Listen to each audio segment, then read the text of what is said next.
First of all, thank you all for being here. I know we're up against the Grateful Dead, my favorite band. I'm going to quote them repeatedly. It's 1,000 to 1 chance that this would happen, and it just shows the world is stranger than you can suppose. So, the name of this talk is Unfolding the Stone, and I wanted to talk about this. It's a departure for me because I think we've just been through a real hammering over the past 10 months. I mean, if you've still got your optimism intact, and believe me, I do, you've been through the fire. This has not been an easy 10 months for the people of this planet or the planet itself.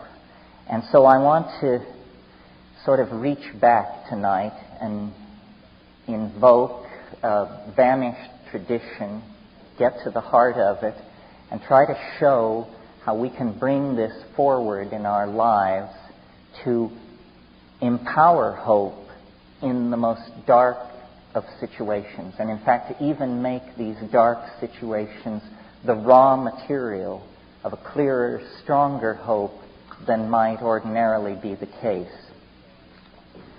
A few days ago I was talking to a friend of mine, and he wanted to tell me the story of sitting in the presence of a 104-year-old Vietnamese monk. And the guy had basically kept his mouth shut, the monk, hadn't said much around the monastery where he just sort of cleans up. But then he announced he wanted to talk about meditation. And he opened his remarks by saying, "We are all luminous beings.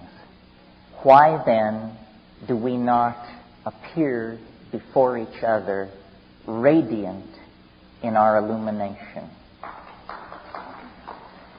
And this is the conundrum of life. This is the problem.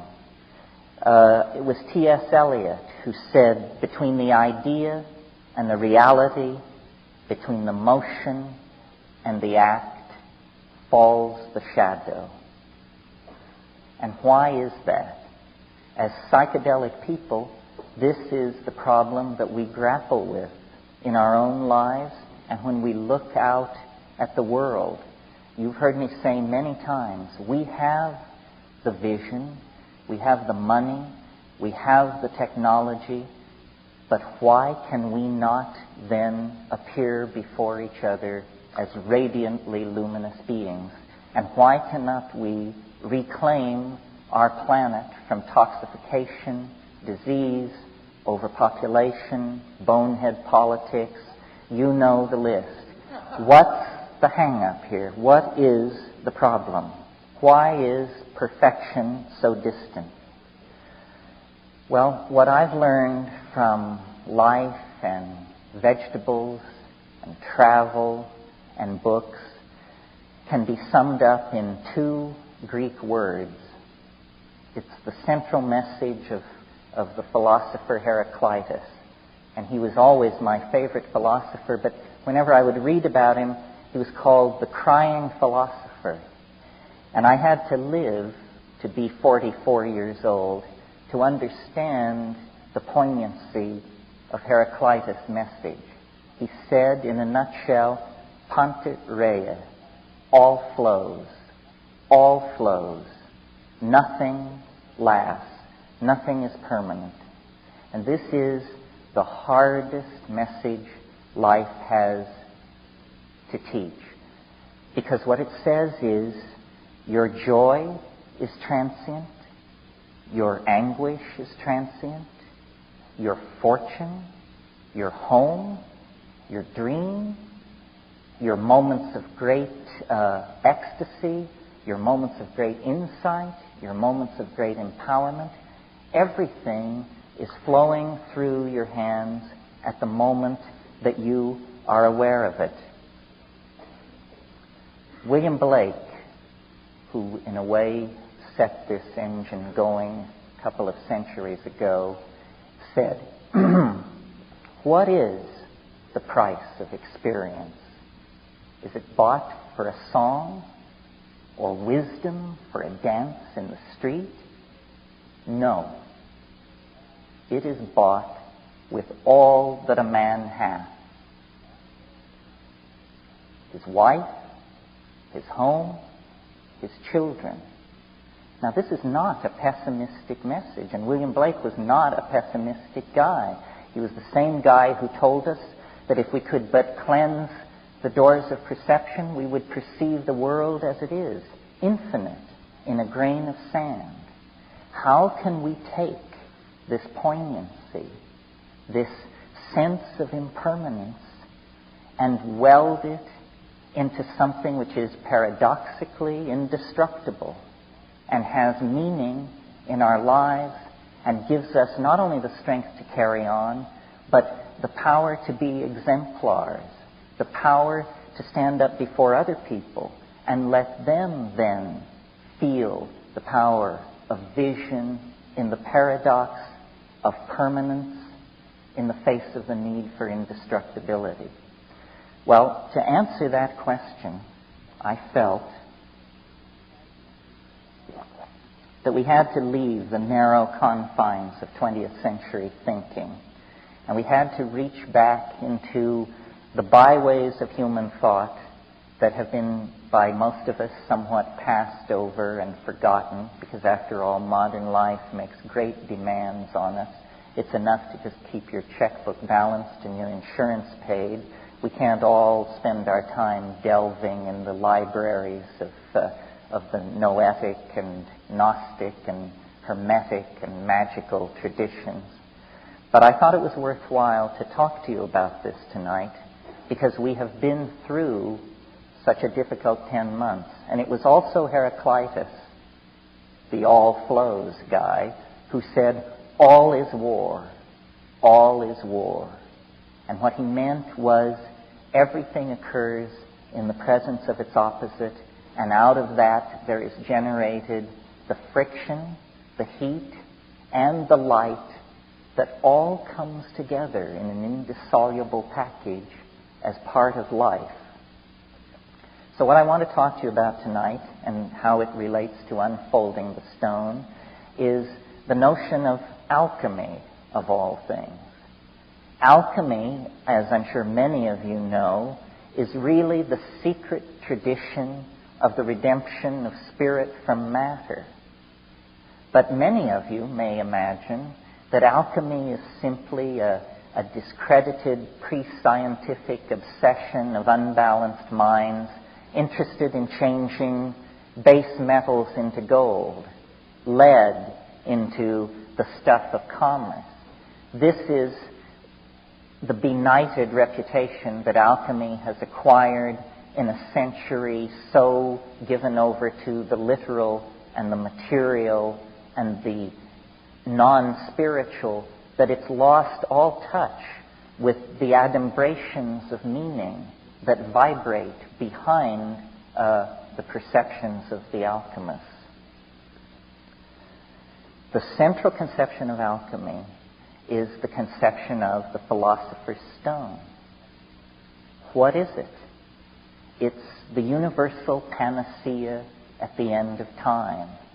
It's the chocolate cake that your mother made once a week when you were a child, the panis supersubstantialis. It's all things to all men and all women. If you are hungry, you eat it. If you're dirty, you shower under it. If you need to go somewhere, you sit on it and you fly there. If you have a question, it answers it. It's something that the human mind senses in itself and related to, invoked, worshipped over centuries before the slow rise of the patriarchy and rationalism and materialism turned it into a myth, a fairy tale. It is not a myth or a fairy tale. It is the burning primary reality that lies behind the dross of appearances. Alchemy is based on a philosophy called Hermeticism that was developed in the 1st and 2nd centuries by Gnostic thinkers Greeks, Jews, people inside the Roman Empire as it was beginning to show the first signs of degradation and decay, who felt a profound disaffection with their world, a disaffection that on the scale of those times was as profound as our own existential disaffection. And the Hermetic philosophers drew back from the rise of Christianity with its doctrine of the fall of man and original sin and the stain of Adam and Eve and that whole thing, and took a different tack and made 2 points which I think we need to recover and live out for ourselves. And the first point was that man, which means men and women, human beings, are divine beings, not lower than the angels, higher than the angels. The message of the alchemical and Hermetic thinkers, and the Corpus Hermeticum actually uses the phrase, man is God's brother. We have no idea what it would mean in our own lives if we could throw off the notion of ourselves as fallen beings. We are not fallen beings. When you take into your life the gnosis of the light-filled vegetables, the psychedelic plants that have stabilized the sane societies of this world for millennia, the first message that comes to you is you are a divine being. You matter. You count. You come from realms of unimaginable power and light, and you will return to those realms. The second point that these philosophers wanted to make was that fate can be overcome. Fate can be overcome. Now, for the Greco-Hellenic world, what that meant was the starry engines of the machinery of fate that they saw strewn across the night sky, because they were intensely aware of the power of the zodiac, the stellar shells inhabited by demons that extended out to the unimaginable imperium of the All-Father that was beyond fate. And into that world of astrological fatedness, which is such a strong idea for the Greek mind, the Hermeticists announced fate can be overcome. And they had a novel answer for how this could be done. It can be done through magic, a word not often enough heard in the present world. The overcoming of fate is achieved through magic, and then the stellar machinery becomes not an invasive force into one's life, but an empowering force. Now, some of us may believe in astrology and some of us may not. We are all strongly influenced by the notion of fate, of our powerlessness in an existential world.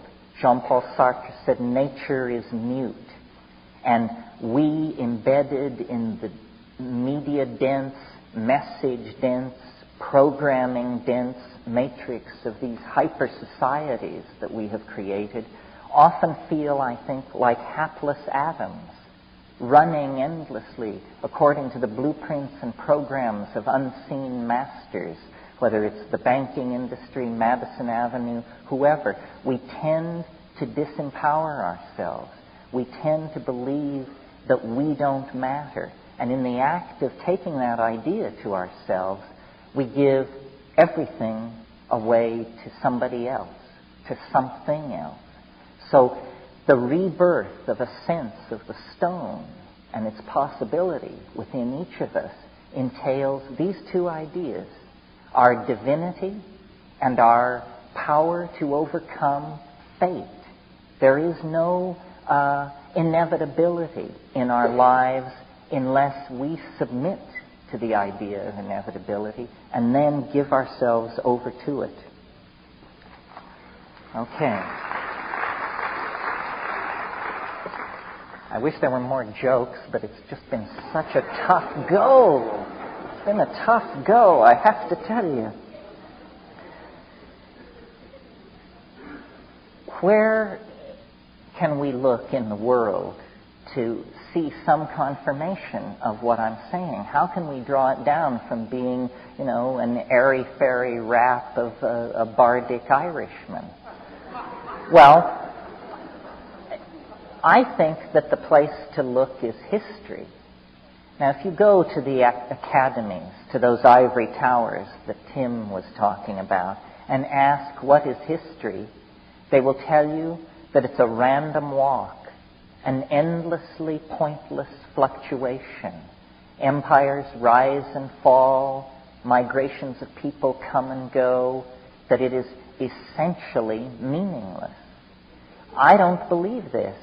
I don't even think there's strong evidence for it.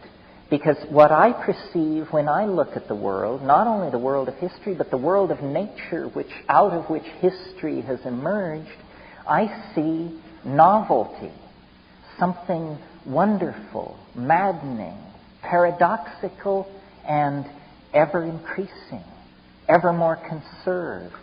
Every iota of novelty that comes into existence is somehow saved and passed on.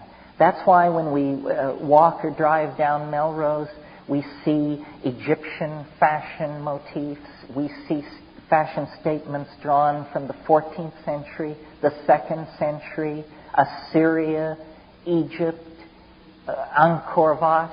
All of the novelty of history coalesces in the living moment. It's always been that way. Every society in the moment of its existence has lived as a resonance, a completion, and a distillation, good alchemical word, a distillation of what has preceded before. And so the alchemical idea that spirit can be redeemed from matter begins to get teeth when you connect the idea of spirit up to the idea of novelty, which has not ordinarily been done. But, novelty is the life of the party, and the life of the party is to be high-spirited. And this is what we need to focus on as the thread in the dark labyrinth of the prison of the material world that can lead us back to the light. The universe is an engine for the production of novelty. It always has been since the first moment of the Big Bang 25 billion years ago. Simpler states have been replaced by more complex states, which have then set the stage for yet greater complexity. Well, the drift of this, then, is that the emergence of language and tools and culture and higher ideals like courage and love and self-sacrifice, these are not flukes, sports, mistakes. These are further steps along the way in the process of the great alchemical furnace of being, heating and casting and dissolving and recasting and purifying and recasting alchemical gold. And so, hard as the world may appear, dark as the hour may appear, in reality, we exist in a dimension of greater opportunity, greater freedom, greater possibility than has ever been.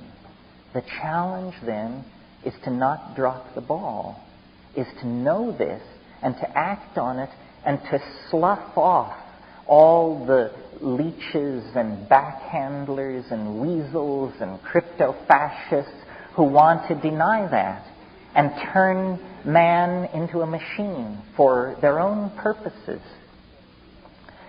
Alchemy has always perceived this and has delineated stages in the transformational process. And these stages are worth talking about, not in the details, but in the two bipolar states which define this. They used a bastard Latin, and they called them the nigredo and the albedo. The nigredo is the precondition for transformation. And what is it? It's shit. It's detritus. It's flotsam. It's debris. It's being HIV positive. It's being deep into your fourth marriage and sinking fast. It's bankruptcy. It's, serum hepatitis. It's the inevitable dark night of the soul that comes upon us. And these dark nights of the soul come upon all of us. Nobody gets through this world without a little dung raining down on them, believe me. I mean, you may evade it for decades, but then there'll be a knock on the door.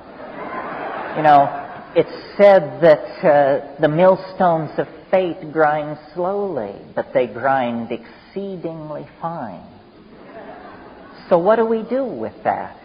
Well, the answer is we welcome it. This is what the alchemists awaited. The nigredo, the prima materia, the dark matter, the chaos that is the precondition then for redemption. And God knows we've got lots of chaos right now. I mean, we have war, famine, revolution, millions of homeless people on the move. The nation state is dissolving. The relief agencies of the world can't keep up. The various secret societies, mafias, and cabals that have always tried to tie us into chains, they're all working overtime. We are in the nigredo condition. Hallelujah. This means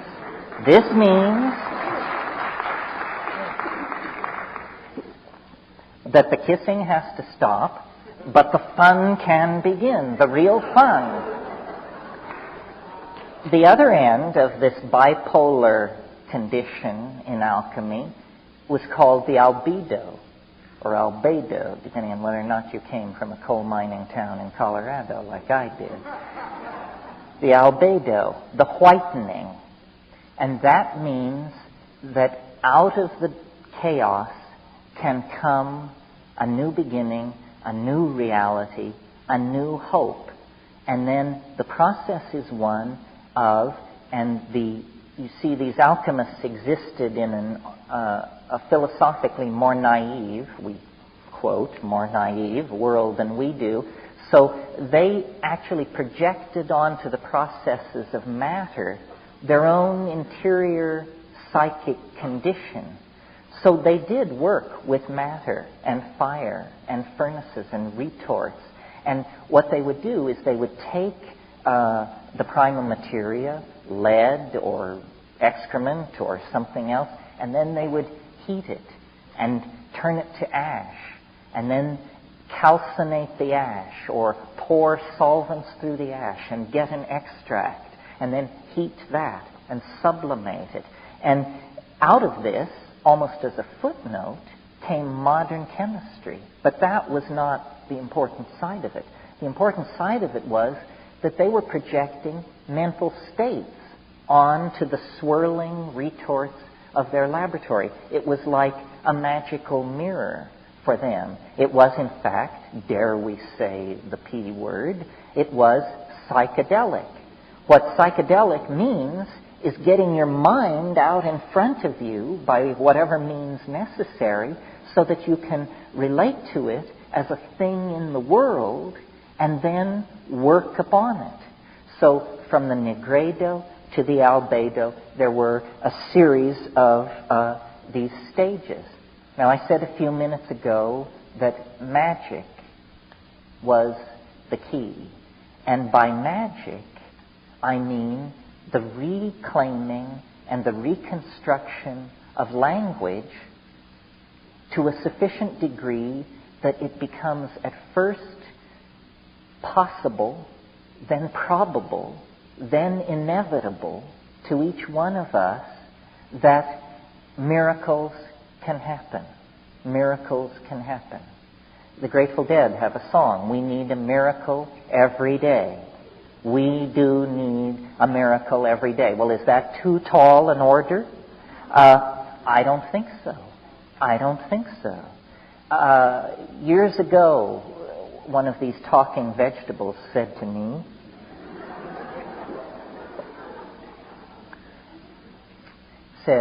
mind conjures miracles out of time.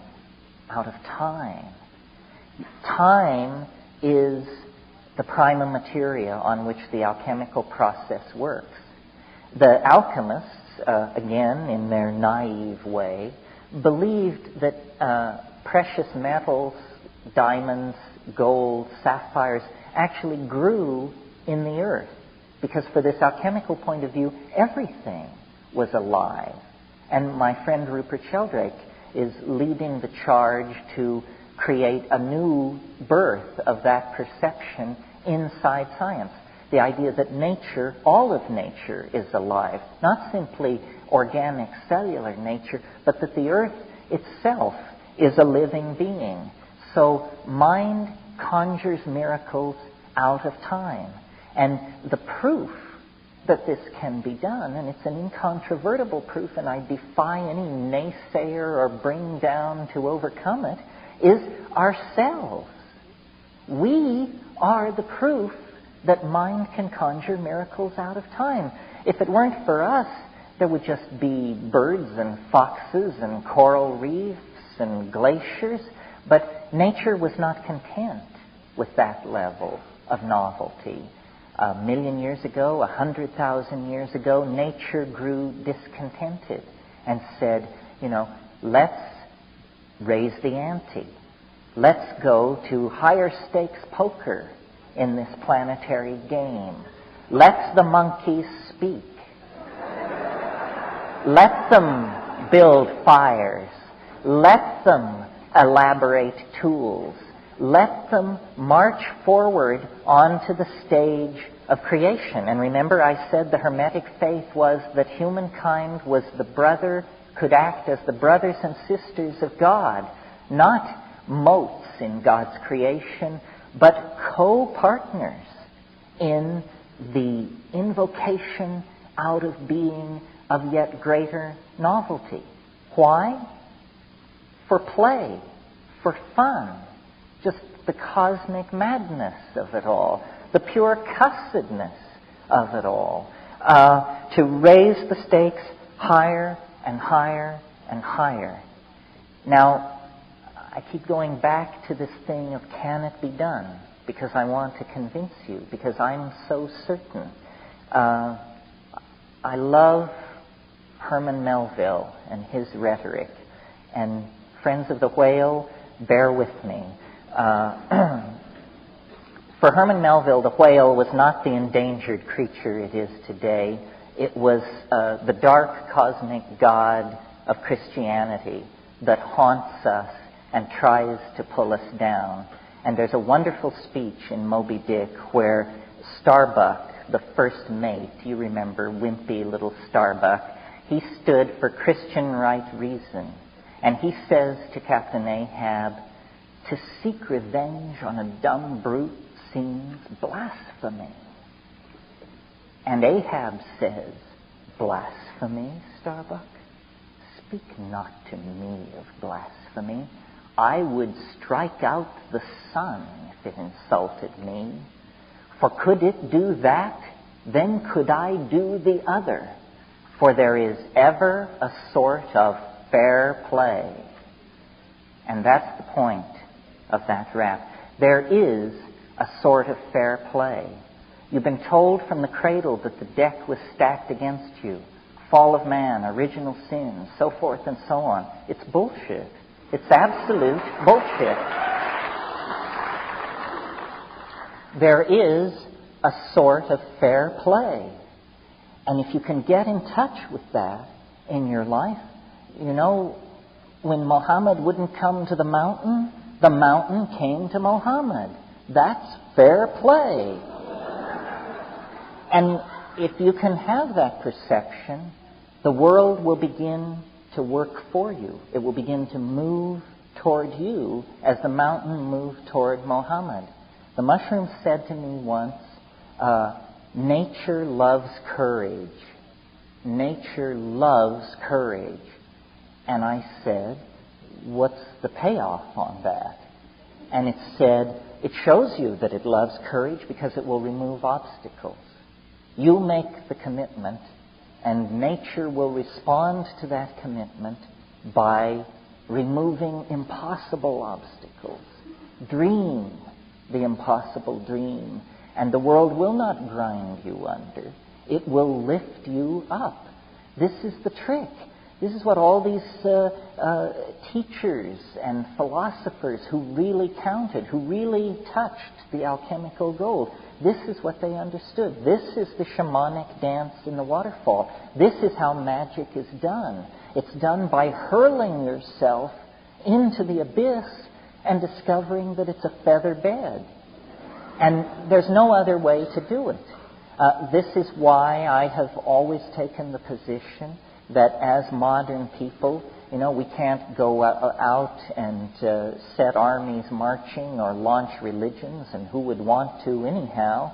But to the people who say adventure has fled, it's all humdrum, I just know, that they have forgotten the 5 grams of psilocybin sitting in their refrigerator.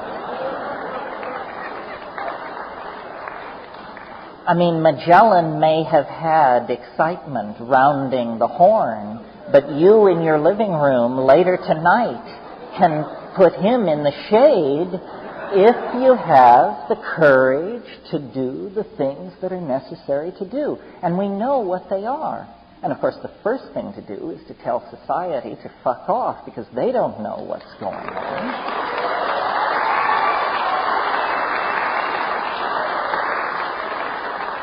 This is a matter between the person and the plant, the person and the planet. And all the detritus of history, all the games that people have tried to lay on you, they just want to get you down in the ditch that they're in. We know this because Aboriginal societies have never broken the faith. The living gnosis is still there, not for people who paint themselves blue and dance around buck naked, but for us as well. But it takes an act of courage, not a weekend at Esalen, not a trip to the ashram where they tell you that if you'll sweep up for a dozen years, then they'll hand on a whammy. No, the speed with which you can reach depth is under 45 seconds if you know where the elevator shaft is. And you do. I don't have to tell you. I've been telling you.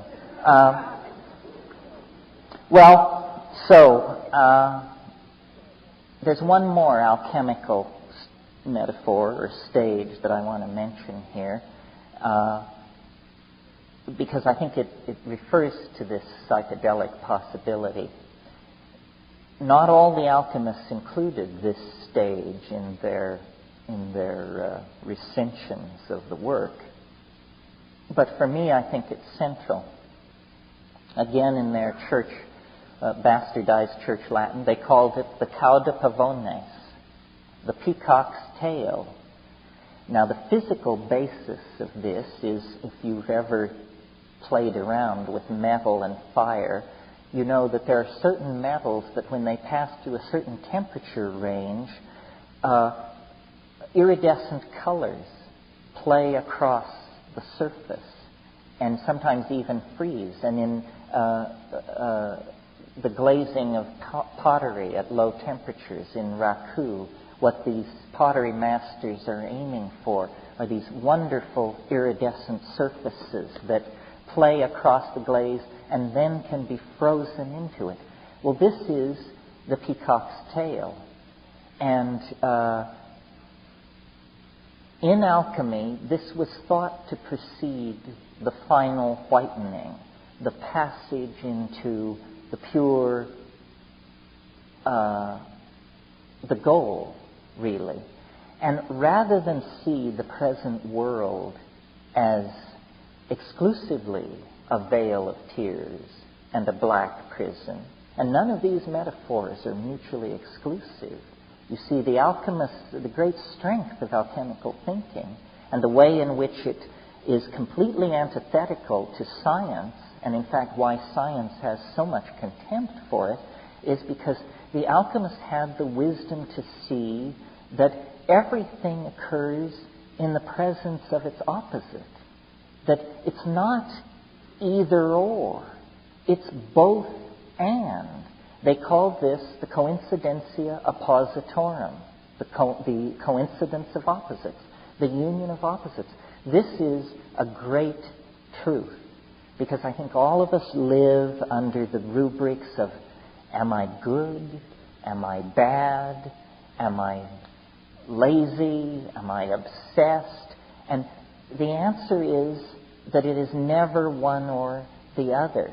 It does a tremendous injustice to being to ignore the union of opposites. Now, science, in order to do its work, which is essentially a technological work, not a deep philosophical work, it's a minor art, science. That's all it is. It's a minor art. It's the art of the physically possible. But it has presumed to be the arbiter of all thought, all feeling, all worth. My God, the hubris of René Descartes to divide the world into the primary and secondary qualities. And what are the primary qualities? Motion, mass, spin, momentum. And what are the secondary qualities? Color, feeling, taste, tactility. It tells you that you're nothing. You never touch reality. You live in that world of sense, and therefore can only aspire to the real world through some kind of mathematical disembowelment of your own, what your own body, what your own feelings are telling you. So in the Cow de Pavones, the Peacock's Tail, this is where the contradictions meet and generate heat and light and an excruciating sense of poignancy and meaning and identity. And our world, as we experience it tonight, is quintessentially, another good alchemical word, is quintessentially that coincidentia oppositorum. Now, where do we meet this most dramatically in our own lives? I think we meet it in the phenomenon of birth. If you had just parked your flying saucer in the bushes and came from a world where sexuality was unknown and people were grown in vats or something, and you came upon a woman in the act of giving birth, it would appear to be a catastrophe in progress, a tragedy at the limit of tragedy. Blood is being shed, anguish is on the surface, real agony pervades the situation. And yet, nature in her wisdom has bound pain and ecstasy, death and completion, regeneration and dissolution into that experience in such an indissoluble fashion that no woman can miss the point. No woman can miss the point. Unfortunately, men have traditionally averted their eyes. This has gone on in a hut at the edge of the village. Nobody wanted to be there. Maybe the shaman would be there, but he was loaded in order to be there. And the mystery of mysteries goes on outside the sight of men. Now, in our world, we are caught in this kind of metaphor. A cosmic birth, a birth of planetary scale is underway. There is agony. There is no doubt about it. I remember an embryologist who once taught me pointed out that the fetus in the womb is literally sculpted by the hand of death, that the immature hand of the fetal organism is a webbed claw, and that it isn't that the flesh retracts to form the human hand, it's that the cells in between die and slough off into the amniotic fluid and are carried away. The fetal child is literally sculpted into life by the hand of death. And our world is in this kind of a circumstance. There are no rational solutions at this point. We are now in the hands of the miracle makers, the shamans, the mind of the planet, the life of the ocean, and the atmosphere. And it's going to get tougher. And so we have to forge the indestructible adamantine stone of alchemical hope, because heavier challenges lie ahead. 100 years from now, 200 years from now, I cannot but imagine that this planet will be empty of human beings. Not because we have become extinct, but because we have gone to our fate. And it's unimaginable at this moment because we are in the planetary birth canal. We are at the peak of transition right now, and the walls are literally closing in. We are being suffocated. We are fighting like a strangled man to try and save ourselves. And yet we have to believe, and I invite you to educate yourself about the history of the planet. There is no reason not to believe that we will come through. We will come through. There is light at the end of the tunnel. There is a meaning to history, but it's an alchemical meaning. History is a vast alchemical engine for the forging of an alchemical humanity.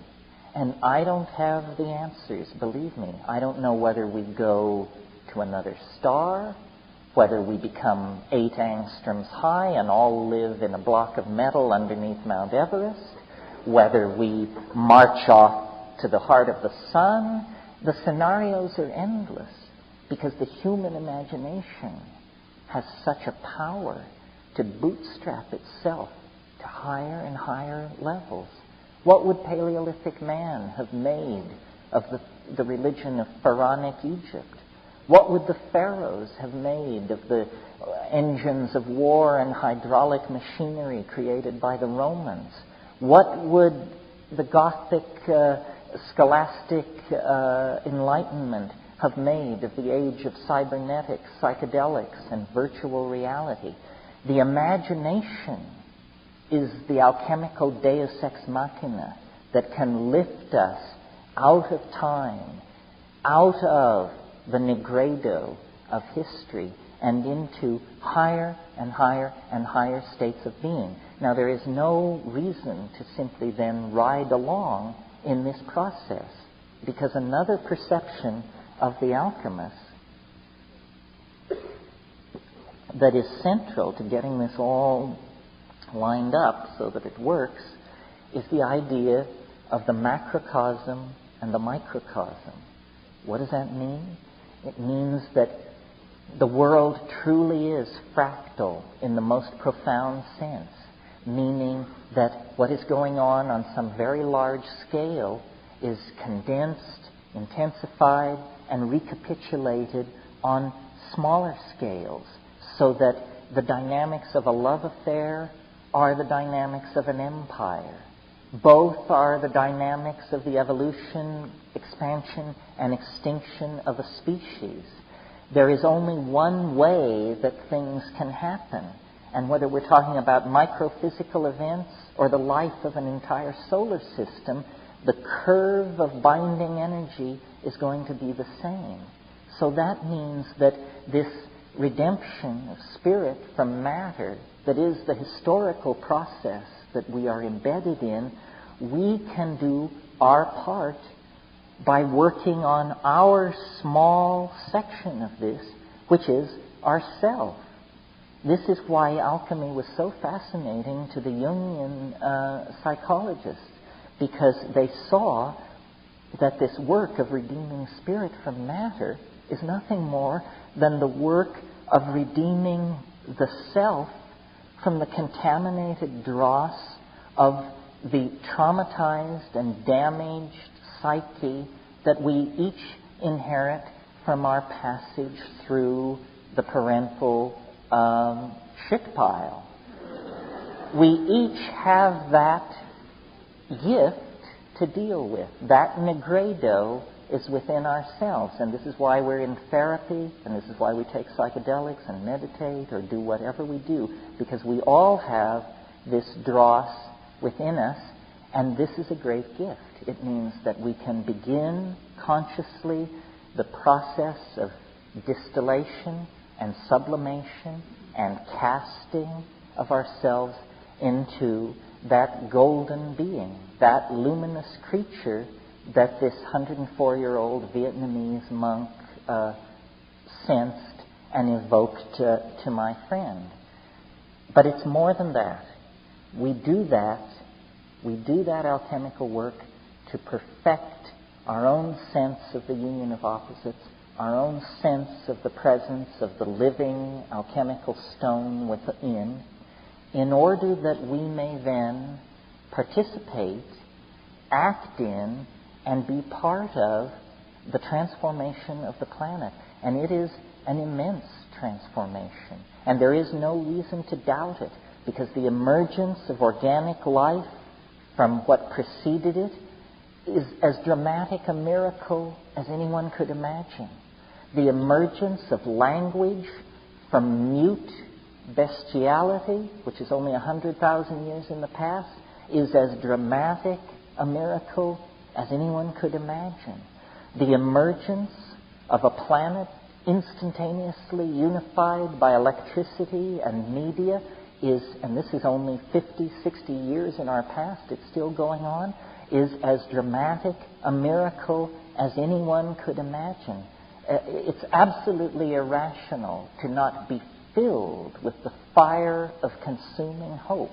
You just have to overcome the leveling that we inherit from these empty existential scientific ideas. And when we do that and lift our eyes to the real living, spiritually empowered reality that exists in nature, in society, in our lover, in ourselves, then you see that the peacock's tail, the cauda pavones, is a transcendental object at the end of time. An enormous, unspeakable something that beckons across the historical landscape, that casts an enormous shadow that reaches clear back to the earliest moments of the universe, that we have always been in the grip of that iridescent, strange attractor. It has propelled our poetry, our art, our best moments have always been when a tiny scintilla, another good alchemical word, a tiny spark of that alchemical completion burned for a moment in our mind, in our life, in our perception. And we occupy a special position in regard to this. Millions, thousands of generations of human beings have come and gone and could only glimpse this in the ecstasy of eroticism and psychedelic empowerment and ritual magic. But we are the last people. Beyond us lies the mystery. If we have but the courage to move forward into that abyss, to believe that nature will reward the dreamer, then we can complete that wonderful Irish toast which says, May you be alive at the end of the world. Because it's that close. It cannot wander much longer.